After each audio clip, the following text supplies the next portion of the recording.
देखियो विश्व के सबसे मधुर भाषा अपन सभा मैथिली एक मिथिला धाम के नाम पर दोनों हाथ ऊपर उठाकर सबके आगा से पाछा तक अइमे गर्व होबाक चाहिए जो हम सब मिथिला के छी।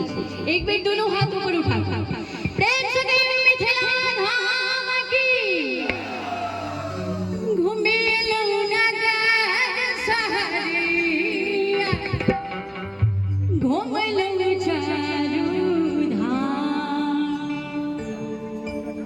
स्वर्ग से सुंदर भैया अपन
रात बीत जते अपन पारंपरिक गीत नहीं